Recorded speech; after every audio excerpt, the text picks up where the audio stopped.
Okay, so this is the Janome Horizon Memory Craft 8200 QCP Special Edition sewing machine.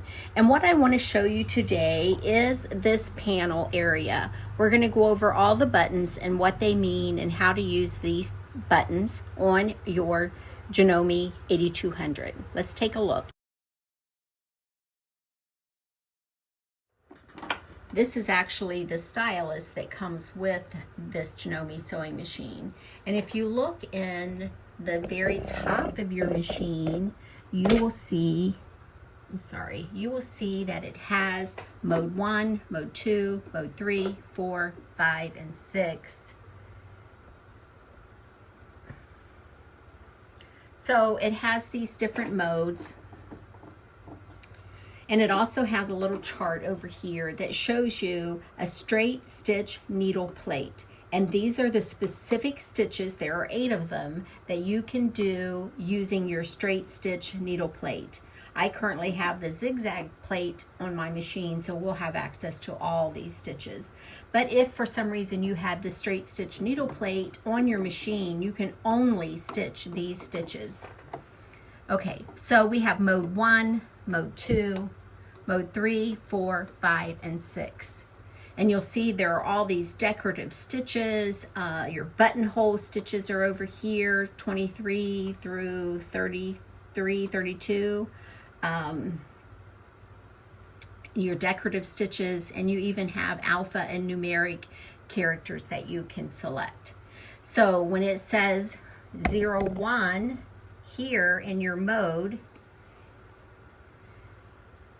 then you know that you're in mode 1 and we have stitch number 0, 1 selected. So mode 1, stitch number 1. And as you can see it in the panel on the top of the screen of your machine, that stitch 0, 1 in mode 1 is just a straight stitch right in the middle of the presser of your presser foot. It's just a straight stitch right in the middle.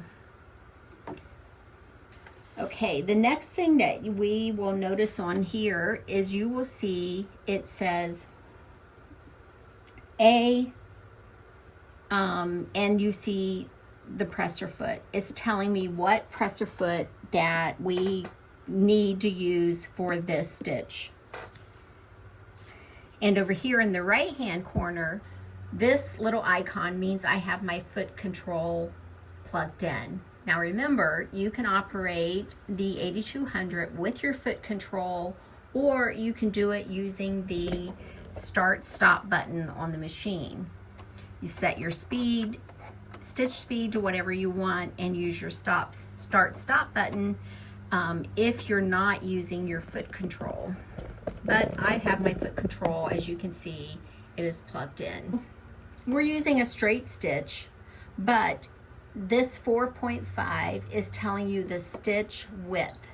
There isn't a width on a straight stitch, so that doesn't apply, but that is the machine default.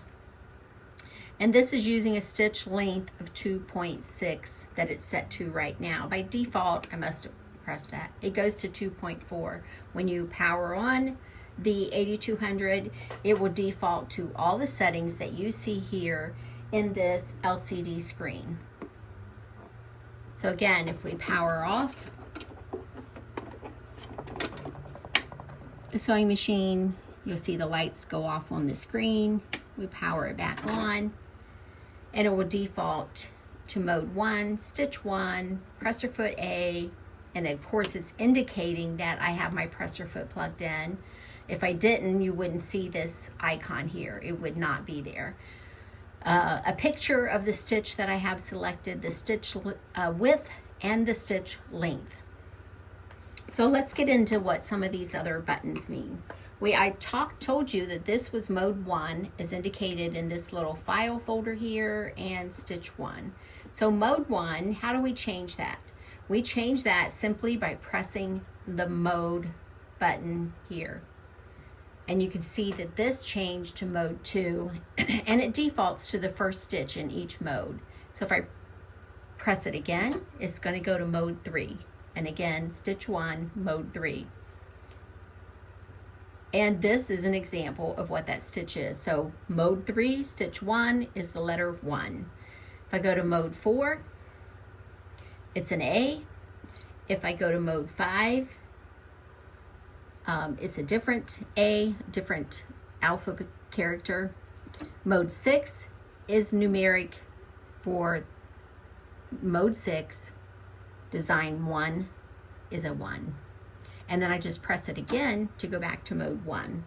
You can't go backwards in the modes, so if you're on mode 2 and you want to go back to mode 1, even if you press clear, it's not going to take you back to that mode 1. You have to press the mode button through the others to get back to mode 1. So that's how you use this mode button. But let's say that we want to stitch mode 2, stitch 45. What would we do? We would press the mode button to go to mode 2, and you'll see it now says mode 2 in the left corner, and it shows you a picture of the stitch, and it has stitch 1 selected. But like I said, we want to do I don't know, stitch 46. Let's say stitch 46. What I would do then is I would tap 4, 6, and it shows me a picture of what I'm going to stitch. This is heart stitch, and this is exactly how it would stitch out. Now I have some options. I can change the width by, if I want to increase the width, I would press on the plus. I can decrease the width from the default, and I can also change my stitch length, increase it, decrease it. Increase by pressing the plus, decrease by pressing the minus. Now, as you notice, this particular stitch has a limitation. You can only do a stitch length up to 2.5.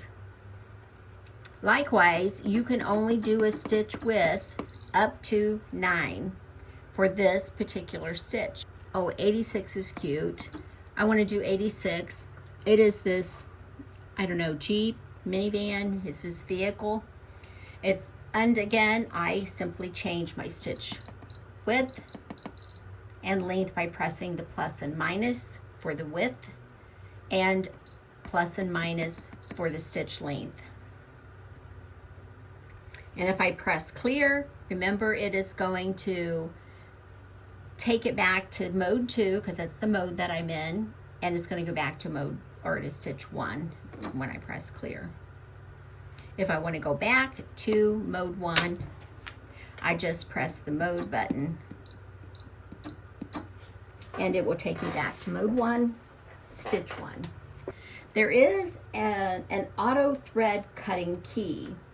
So you see this right here, and then the scissors appeared on the LCD screen. It goes off if I press it again. If you want to cut threads automatically after you finish sewing a locking stitch, you turn this on. And in case you're not familiar, let's zoom in over here. This is the locking stitch it's talking about. And it stitches, I think, about 3 stitches at the beginning or the ending of your stitching, or whenever you press it. And if you want it to automatically cut your thread when you do that, you would turn this on here.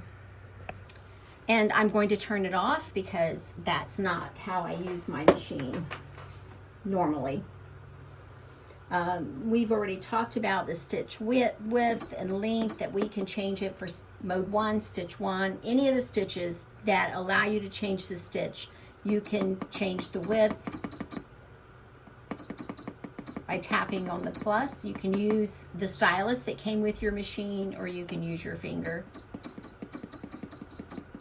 And you can go all the way up to 9. Okay, you may have noticed these left and right arrow buttons. These are used when you're combining stitches.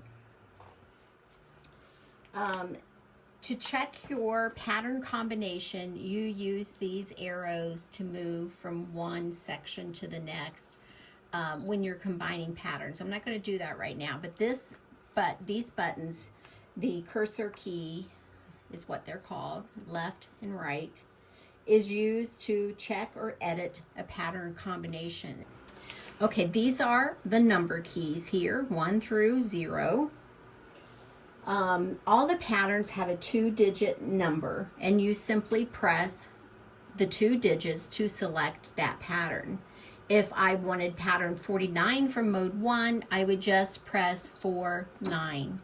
And it will tell me I have mode 1, pattern 49, and I will see a drawing of that stitch.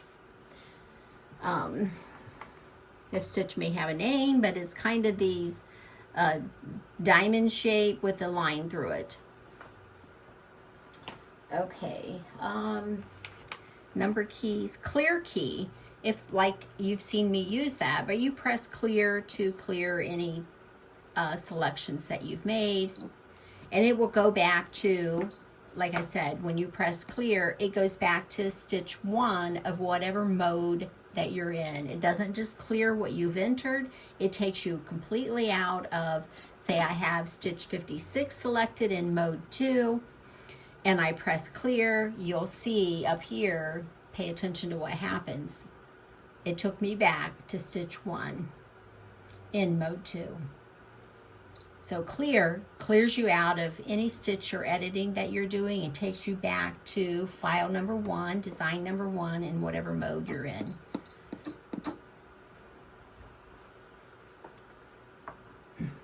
The clear button is also used if you have saved a stitch, a memorized stitch. You press the clear button to clear out of that memorized stitch. You press and hold the clear button until you hear a buzzer sound to delete the whole pattern combination. Again, that has to deal with saving multiple designs into a pattern that you're going to use to stitch out, and we'll get into that in another video. M is for memory, and that is registering programmed pattern combinations. You can do up to 50 stitch pattern combinations can be memorized. So let's say I wanted to combine stitch number mode 2, stitch number 7,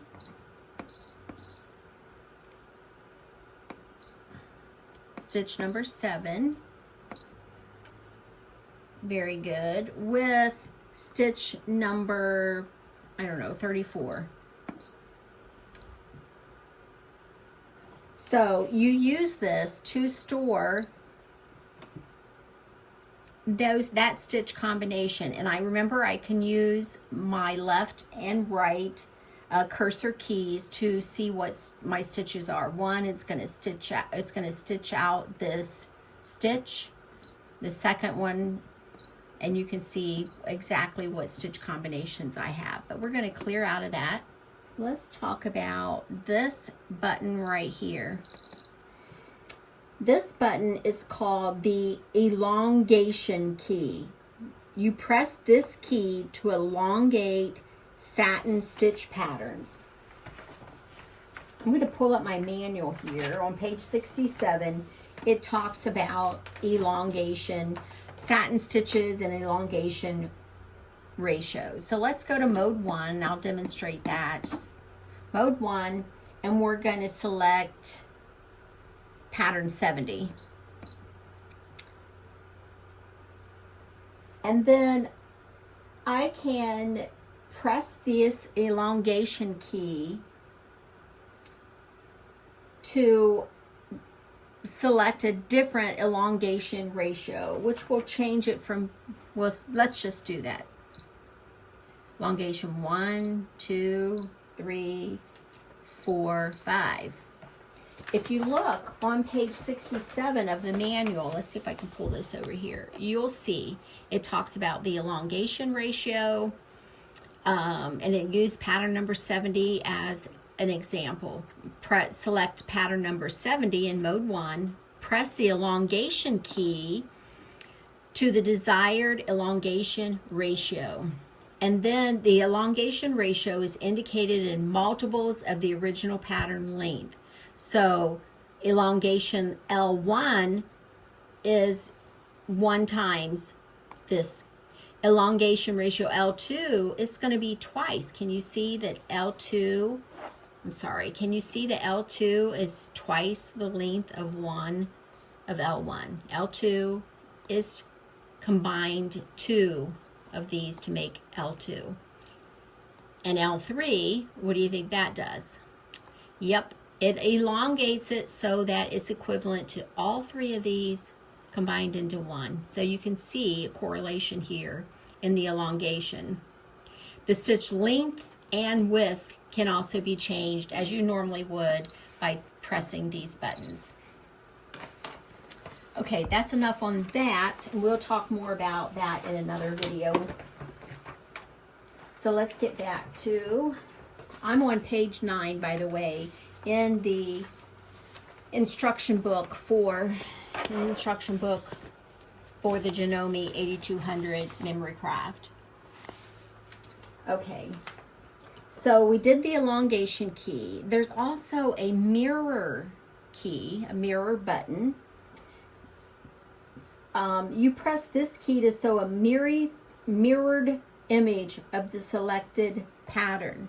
So again, say we have mode 2, let's select 43.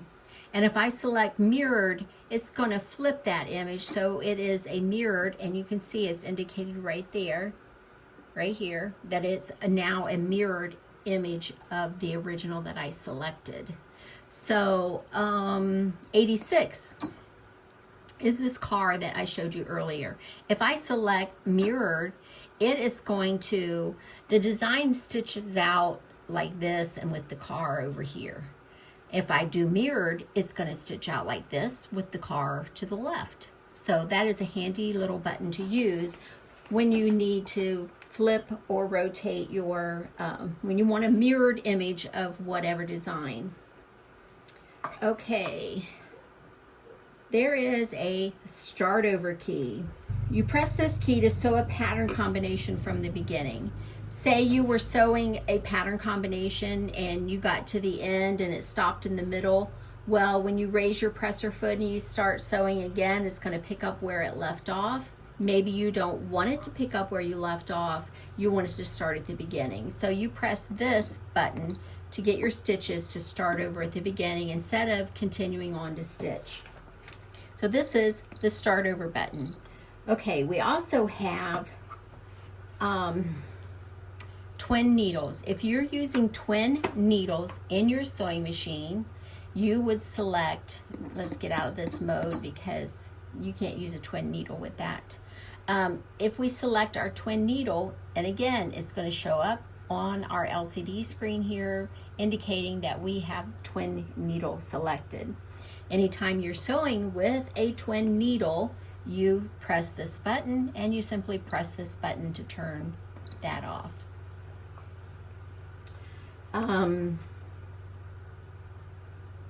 Set has to do with entering the setting mode for customizing this machine. This is a really handy little tool. You see the wrench there, it indicates this is a tool or settings. So it's kind of like going into the settings of your sewing machine, this set button. And there are so many. On page 25 of your manual, it shows you different things that you, maybe we can go back. Page 25 of the manual. Let's see if I can zoom out here. It shows different things, that how to customize your machine settings. You can turn the buzzard off. You can make the position so it goes up or the needle goes up or down. You can turn the sounds off of the buttons altogether when you press them. Your needle stop position you can change, your startup speed. This is really handy and something that I changed. When I first started using my sewing machine, I believe the default, yeah, it says here, the default startup speed setting is 1 or slow. So I followed the steps here on page 26 to change my startup speed setting. If you've used the Janome sewing machine and you didn't know how to do that, and you notice that when you start sewing, it always starts out slow and then it speeds up to the speed that you've selected. That is why, because by default, it defaults to starting out slow. I'm a little bit of a fast sewer, so I like to start out faster than that. But anyways, if you go into set, you just press that button.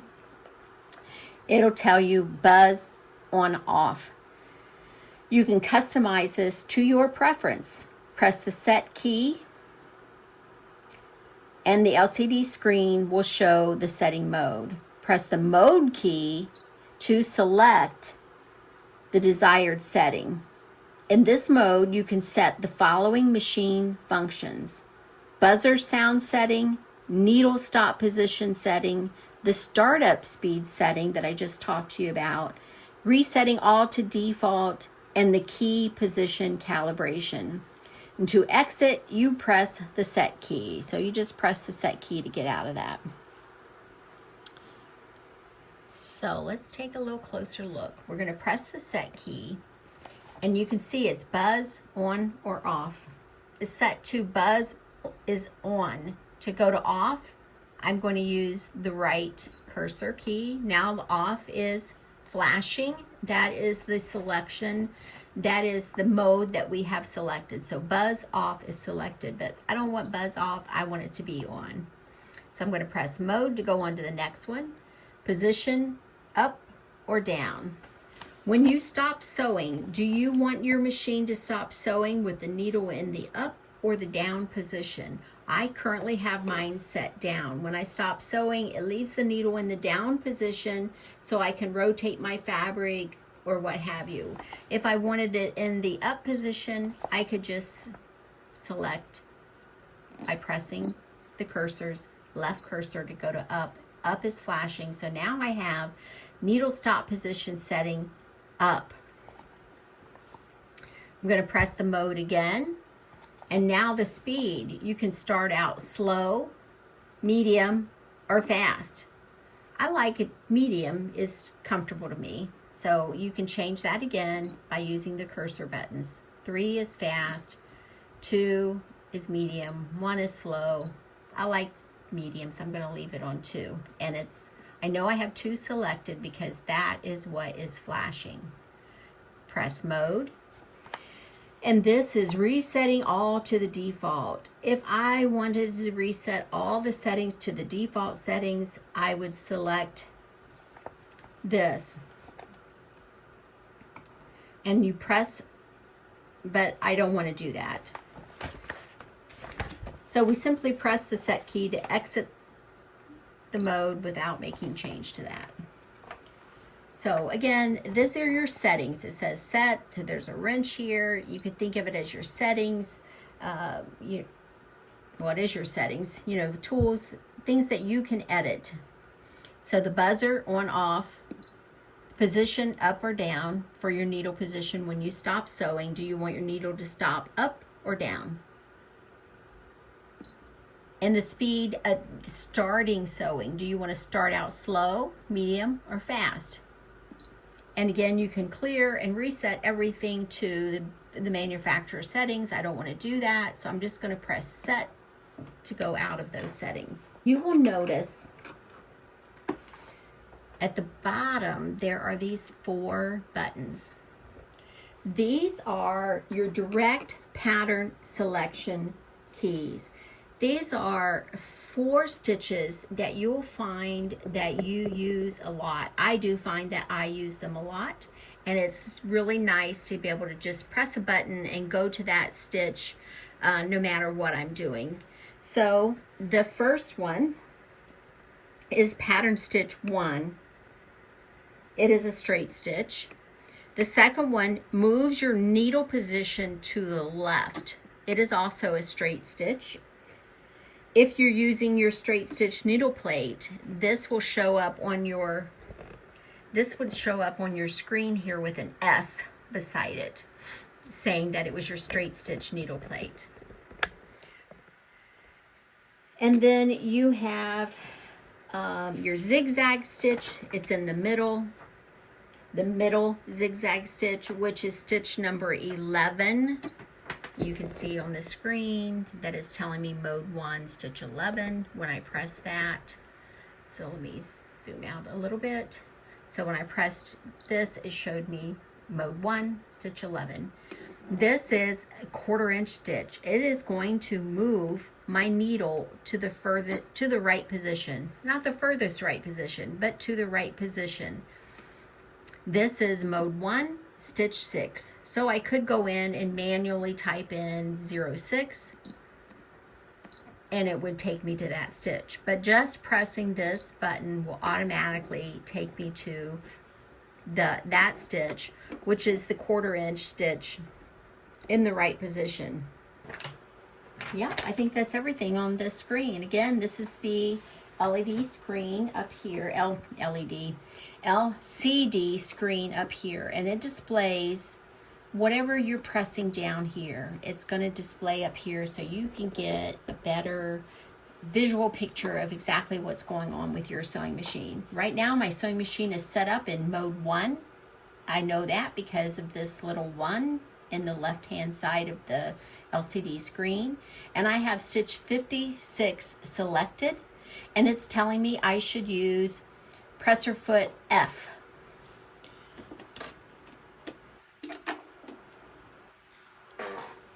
This is my presser foot F, and you can see the letter F on the presser foot. Let's see, how can I get it so you can see that better? Presser foot F.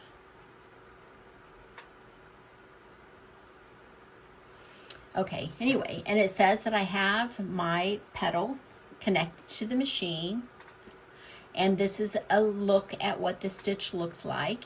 My stitch width is set to 9.0 and my stitch length to 2.5.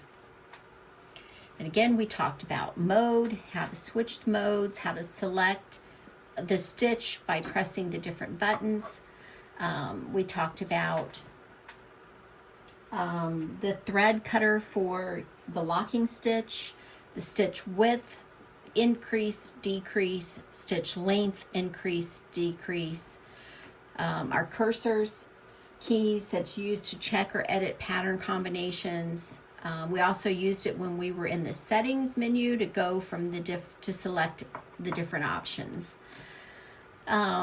Clear clears it back to stitch 1 in whatever mode we happen to be stitching. Memory is used to combine stitches into a design. We also talked about the elongate. Again, that elongate was on page 67 of your instruction manual.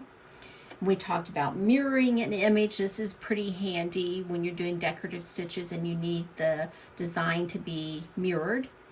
And if you want to start over, again, if you have stopped for some reason in the middle of a design and you want to start over from the beginning, start stitching from the beginning of that design, you would just press this left arrow with the line. That is the start over button. Oh, there is one thing I didn't cover. This little key down here locks your machine. Did you see this? This is a safety feature, so you can actually lock your machine so you can't accidentally start sewing. You hear that beep, I'm pressing on my pedal and it's telling me no, you can't, it's locked. And that is really handy if you're doing maintenance. Maybe you've got a nest over here under your presser foot that you're trying to clear or something, and this will prevent you from accidentally sewing when you shouldn't. That's really handy. I should have used this the other day when my dog came in and laid under my table, which isn't uncommon for her to do, but she laid right on the foot pedal and my sewing machine just takes off. So that is your lock key, and it's there for your safety to keep this machine from stitching. So we talked about the direct pattern selection keys and how you can move, adjust your position further right. You can also do that with the left. You can adjust it further left. You can adjust it further right based on that selection. And this is a really handy way just to go back to your straight stitch in the middle. Okay, if you have questions about using the Janome Memory Craft 8200 QCP special edition sewing machine, please leave them in the comments below and I will try to address those. Again, this video was just covering all the buttons on the front of the sewing machine, the LCD display, and basically how to use them. Maybe not so much how to use them, but identifying them and know what each button is for. The more familiar you are with your machine, the more you understand it, the better sewist you will become. Again, I hope you enjoyed this video and you found it helpful. Thank you for watching this video. If you found it helpful, be sure to like it and subscribe to this YouTube channel so you'll be notified when new videos are made available. And please come visit me over on the Hooked On Sewing blog and subscribe to my newsletter so you can get new sewing tutorials, tips, patterns, and ideas delivered straight to your inbox. Thank you.